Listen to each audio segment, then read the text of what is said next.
नमस्कार मित्रों, आज विशेष विषय लेकर के आया हूं आपके सामने। देखिए स्क्रीन पर आप देख सकते हैं एआई अर्थात आर्टिफिशियल इंटेलिजेंस अनुवाद या हिंदी अधिकारी के लिए अवसर, चुनौतियां और भविष्य।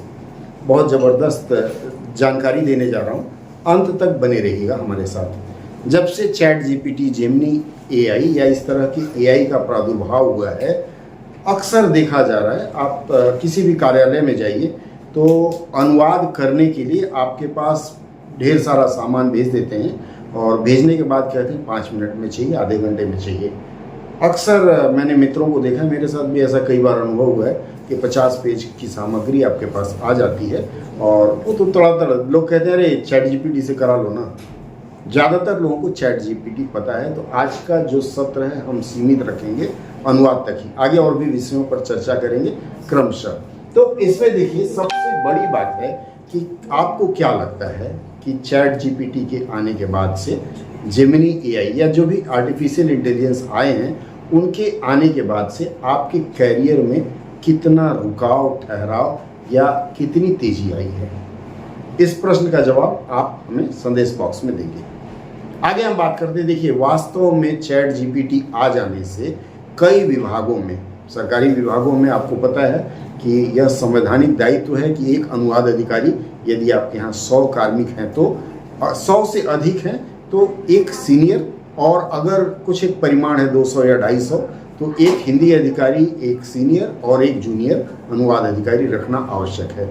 लेकिन ज़्यादातर कंपनियां क्या करती हैं या ज़्यादातर संस्थान क्या करते हैं, अनुवाद का कार्य धारा 3(3) के अंतर्गत आने वाले 14 प्रकार के कागजातों का अनुवाद कराना होता है, मतलब उनको द्विभाषी कराना होता है। ज़्यादातर संसदीय समितियां आती हैं तो इसी पर उनका फोकस रहता है। तो ऐसे कागजातों को कहते हैं, जब हम चैट जीपीटी या एआई से करा ही ले रहे हैं तो हमें अलग से अनुवादक रखने की क्या जरूरत है, क्यों इतना?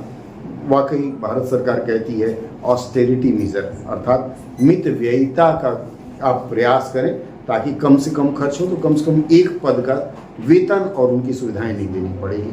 खैर जो भी हो, तो आज के इस सत्र में हम आपसे बात करेंगे कि चैट जीपीटी, जेमिनी एआई या इस तरह के जो उपकरण हैं उनका अनुवाद के लिए कैसे प्रयोग करें। क्योंकि आपको पता है कि भले ही चैट जीपीटी आपको अनुवाद करके दे देगी, भले ही जेमिनी अनुवाद करके दे देगी, लेकिन आपने जो अनुवाद किया वह सही है कि नहीं है। चैट जीपीटी में अनुवाद कराने के लिए भी कुछ प्रॉम्प्ट देने की आवश्यकता पड़ती है, प्रॉम्प्टिंग कहते हैं। प्रॉम्प्ट कैसे बनाएं यह भी महत्वपूर्ण है, क्योंकि अगर आपने सही प्रॉम्प्ट नहीं किया तो फिर आपका सही अनुवाद नहीं आएगा या आप जो चाहते नहीं आएगा। तो आज के सत्र में 2-3 ऐसे उदाहरण मैं आपको दिखाऊंगा और फिर मैं बताऊंगा कि क्यों उसके लिए ह्यूमन रिव्यू अर्थात मानव द्वारा समीक्षा की आवश्यकता है। आइए फिर सबसे पहले मैं आपको चैट जीपीटी और जेमिनी एआई के 2-3 फीचर्स दिखाऊंगा।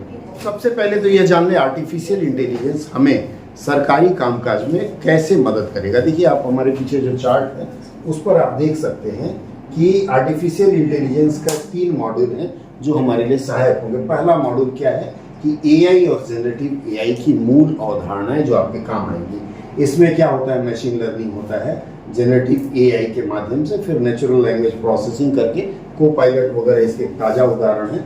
मैसेज ट्रांसलेशन और जनरेटिव एआई हम लोग करते तो सभी हैं, जानकारी इसकी उतनी नहीं है। उसके बाद क्या होता है, मॉड्यूल 2 जो है, मॉड्यूल 2 में अपना अनुवाद कार्य तेजी से कैसे कर सकते हैं। उसके बाद है कार्यालय पत्रों का मसौदा कैसे तैयार कर सकते हैं। सरकारी कार्यालयों में जो पत्र लिखते हैं उसका एक फॉर्मेट होता है, उसकी एक शब्दावली होती है, वह कैसे कर सकते हैं यह देखेंगे। उसके बाद आप तिमाही रिपोर्ट और मासिक प्रगति रिपोर्ट बनाते हैं राजभाषा कार्यान्वयन संबंधी, इसके लिए भी आप इसका प्रयोग कर सकते हैं। और उसके बाद आपको कार्यशाला लेना है, आपको स्लाइड बनानी है, आपको प्रश्न पत्र बनाना है। ये मॉड्यूल 2 में हम आपसे बात करेंगे। मॉड्यूल 2 हम अगले सत्र में करेंगे। इसके बाद आता है मॉड्यूल 3। मॉड्यूल 3 सबसे ज़्यादा महत्वपूर्ण क्यों है, क्योंकि आज के समय में जिस तरह से आर्टिफिशियल इंटेलिजेंस का प्रयोग हो रहा है, आने वाले समय में यह लगता है कि अनुवाद का उद्योग, मैं उद्योग की बात कर रहा हूँ, लगभग ख़त्म सा होने जा रहा है और सरकारी कार्यालयों पर भी इसका प्रभाव पड़ेगा, भर्तियाँ हो सकती हैं, कम हो जाए। तो इसमें सबसे बड़ी बात है कि हिंदी अधिकारियों या अनुवाद अधिकारियों के सामने क्या चुनौतियाँ हैं। पहली चुनौती गलत अनुवाद का रहता है, फिर डेटा गोपनीयता की रहती है, मानवीकरण परिभाषिक शब्दावली की रहती है, और हेलुसिनेशन। इन 4 विषयों पर हम लोग मॉड्यूल 3 में चर्चा करेंगे। यह हमारा तीसरा वीडियो होगा। चलिए फिर एक और, चलिए शुरुआत हम चैट जीपीटी से करते हैं। हमारे सामने चैट जीपीटी का बॉक्स खुला हुआ है। चैट जीपीटी में देखिए 2-3 चीज़ें यहाँ होती हैं। सबसे पहले यहाँ ready when you are, log in करने के लिए कहता है। लॉग इन करने से क्या है, आप जो कुछ भी इससे पूछते हैं आपका सारा डेटा इसके पास रहता है और यह बताता है आपने क्या क्या किया है। तो फिलहाल अभी मैं लॉग इन नहीं कर रहा हूँ। यहाँ मैं उसको रेडी व्हेन यू आर, हमें एक अनुवाद करवाना है, बहुत ज़रूरी देख लीजिए। यहाँ मैं ये प्लस के निशान पर क्लिक करूँगा। यहाँ देखिए ऐड फोटो का ऑप्शन आता है। ऐड फोटो के ऑप्शन में मैं जा करके सबसे पहले इमेज का अनुवाद करते हैं। ऐड फोटो के ऑप्शन में आकर के जैसे मान लीजिए देखते हैं हमारे पास फोटो क्या है। मान लेते हैं हमने यही लिया, एक फोटो लिया और फोटो लेकर के हम इसको प्रॉम्प्ट देते हैं। इसको कहते हैं प्लीज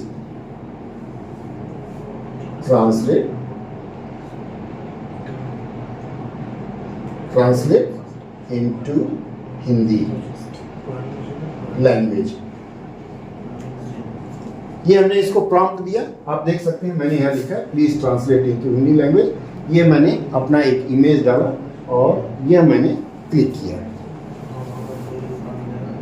चैट जीपीटी में ज़्यादातर मैंने देखा है डॉक्यूमेंट अपलोड करने का विकल्प कम आता है। अगर कोई डॉक्यूमेंट आपको अनुवाद कराना है तो कॉपी और पेस्ट करके ज़्यादातर लोग करते हैं। जेमिनी एआई में अगर आप इसको करते हैं तो जेमिनी एआई आपको यह मौका देती है कि डॉक्यूमेंट अपलोड करें और उसका अनुवाद करें, दोनों एक दूसरे के कंपटीटर। अब देखिए इसे हमने प्रॉम्प्ट दिया था, हमने इसको कहा था please translate into Hindi language. इसने अपनी तरफ से क्या सुझाव दिया कि यह पोस्टर पहले से ही हिंदी में है, यदि इसे अंग्रेजी में अनुवाद करना है तो अनुवाद इस प्रकार होगा। इसने मुझे अनुवाद लिखा दिया, लेकिन मुझे चाहिए कि इसको अंग्रेजी में करना, तो मैं इसको कहता हूँ please translate into this poster.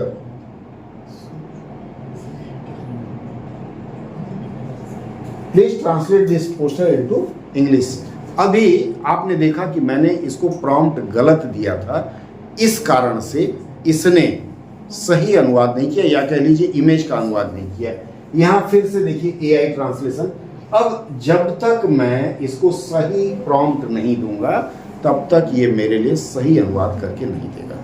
यह प्रॉम्प्टिंग कैसे होती यह सीखना जरूरी होगा, इसके लिए भी मैं आपसे बात करूंगा। यह हो गया, मैंने एक आपको उदाहरण दिया, यह चैट जीपीटी का। चैट जीपीटी आप लोग बहुत प्रयोग करते हैं। इसने दे दिया है कि क्या क्या होगा, अपनी तरफ से इसने दे दिया है, लेकिन इसने इमेज फॉर्मेट में नहीं बनाया। अब मैं इसको एक प्रॉम्प्ट दे करके उसी इमेज का आधार दे करके कहता हूं मेरे लिए एक इमेज बना दे। अब मैं इसको कहता हूं please create an image. Image में मैं थंबनेल चाहता हूं, thumbnail image with these sentences.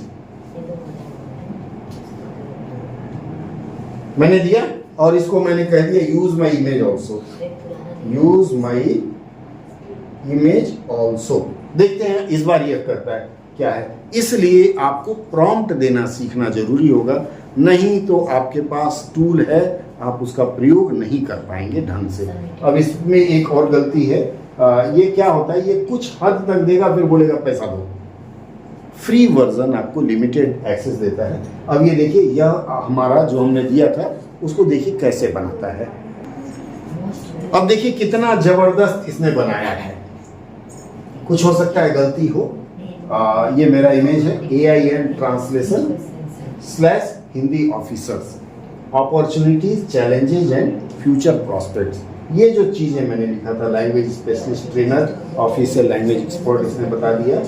इसमें एक विकल्प दिया है एडिट। अगर आपको इस इमेज को एडिट करना है तो आप जा करके इसको एडिट कर सकते हैं। आपने देखा कि आप अगर सही प्रॉम्प्ट देते हैं तो यह आर्टिफिशियल इंटेलिजेंस आपके लिए ज़बरदस्त सेवक का काम करेगा।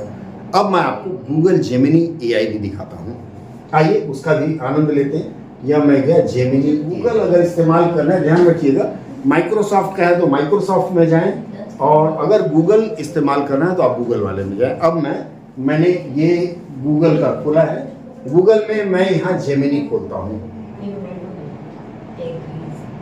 ये मैं जेमिनी एआई खोला, यहाँ से मैंने इसको किया। अब इसमें भी देखिएगा दोनों का इंटरफेस लगभग बराबर है। उसमें आस्क चैट जीपीटी है, द माइक इज योर भाषा, आप माइक से भी बोल सकते हैं, माइक से भी बोल सकते हैं, और आप चाहें तो इसको लिख करके प्रॉम्प्ट दे सकते हैं। अभी मैं यहाँ क्लिक करता हूँ, देखिए यहाँ अपलोड फाइल है। ध्यान रखिएगा चैट जीपीटी में क्या था, वहाँ इमेज का ऑप्शन देता था फाइल में। अपलोड फाइल है, आप ड्राइव से कर सकते हैं।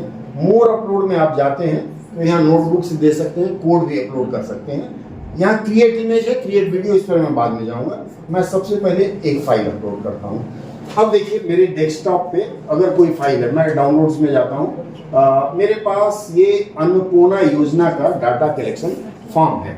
मैं यहीं से शुरू करता हूँ, ये अन्नपूर्णा योजना, इसको ओपन करता हूँ।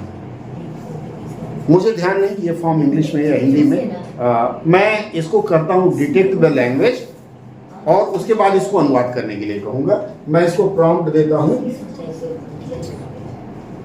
Detect the language of this document and translate into bilingual format. Bilingual format मैं इनको ब्रैकेट में दे देता हूं, इंग्लिश एंड हिंदी लिख देता हूं।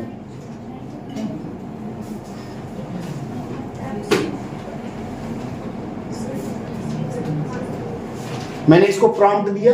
प्रॉम्प्ट देने के बाद आप देख लीजिए, यहां देख सकते हैं आप मैंने क्या लिखा है। ठीक है, अब इसके बाद मैं इसको ऑप्शन दूंगा, ये ऑर्डर देता हूं, मैं इंटर दबाता हूं। अब देखते हैं मैंने जो फॉर्म दिया है उसको यह क्या करता है।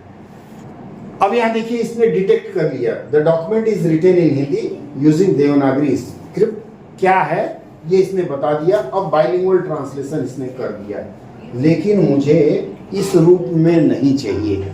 मुझे वह फॉर्मेट उसी रूप में चाहिए, एक डॉक्यूमेंट रूप में, एक बॉक्स के फॉर्मेट में जैसा था। इसके लिए मैंने कहा प्रॉम्प्टिंग जरूरी है। इसके लिए फिर से हम इसको एक प्रॉम्प्ट देते हैं। मैं इसको देता हूं कि create this translation as per the format in the document uploaded and generate in document format।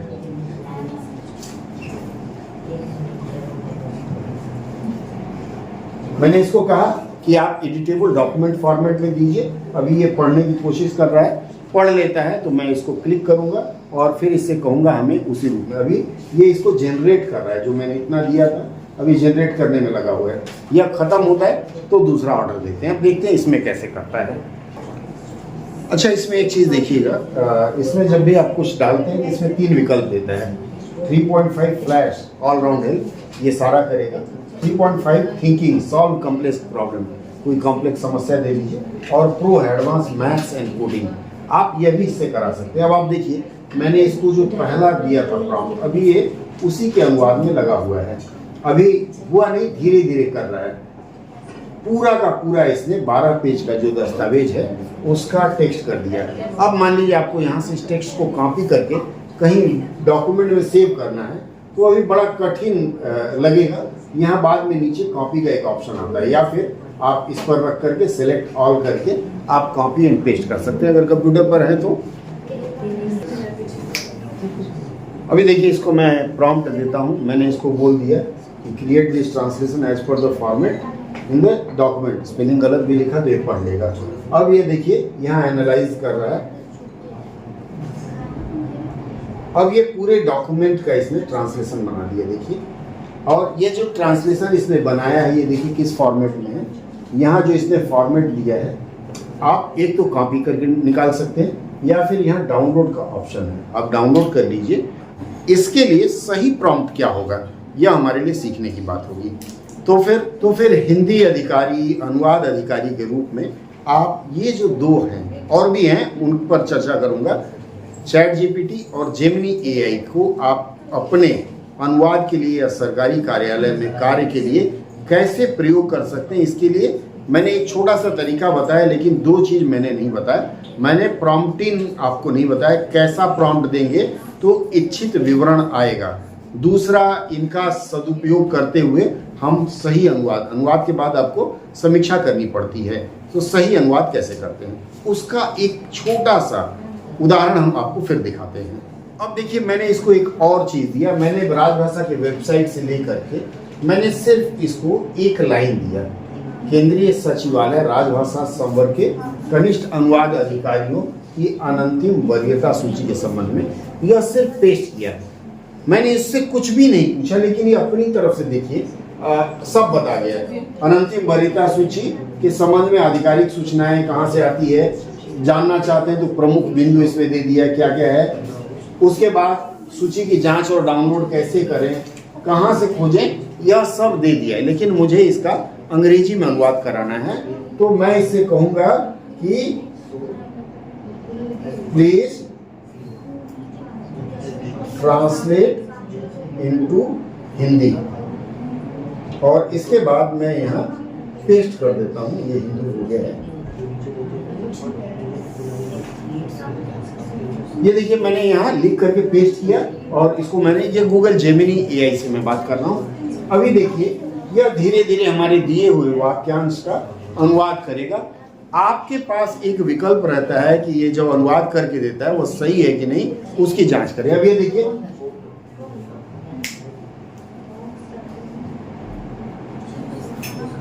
मैंने इसको दिया, लेकिन इस बंदे ने हमारा अनुवाद करके नहीं दिया। मैं इसको फिर से देता हूं। कई बार क्या होता है, ये जेनरेटिव एआई जो है आपके साथ मजाक भी करते हैं। देखिए, मेरे साथ मजाक कर लिया था, अब की बार देखते हैं। अब देखिए, यह वाक्य पहले से हिंदी में, मैंने इसको हिंदी में कहा था क्या, इसने इंग्लिश में अनुवाद किया। Regarding the provisional seniority list of junior translation officers of the central secretariat official language service cadre. अब आप लोगों के पास मैं आता हूं और आप लोगों के पास यह प्रश्न रखता हूं कि क्या यह जो अनुवाद हुआ है यह सही है। अब देखिए, मैंने जो प्रॉम्प्ट दिया था, इस प्रॉम्प्ट के बाद इसने अनुवाद सही किया या नहीं किया। अगर आपको लगता है इसने सही अनुवाद किया है तो आपके कमेंट्स आमंत्रित हैं, और अगर आपको लगता है इसने सही अनुवाद नहीं किया है तो फिर क्या लगता है आपको कि अनुवाद अधिकारी और हिंदी अधिकारी की सरकारी कार्यालयों में आवश्यकता है या नहीं है। आपके ओपिनियन आएंगे, उसके बाद फिर इसके ऊपर हमारी अगली चर्चा होगी। तब तक प्रतीक्षा करें, और कुछ सुझाव हो तो आप दे सकते हैं। अगर आपने सब्सक्राइब नहीं किया तो हमारे चैनल को सब्सक्राइब कर लें, ताकि आपके प्रॉम्प्ट से या आपके दिए हुए सुझाव से मैं और भी चीज़ें, उन्नत चीज़ें आपको दे सकूं। बहुत बहुत धन्यवाद। जय हिंद।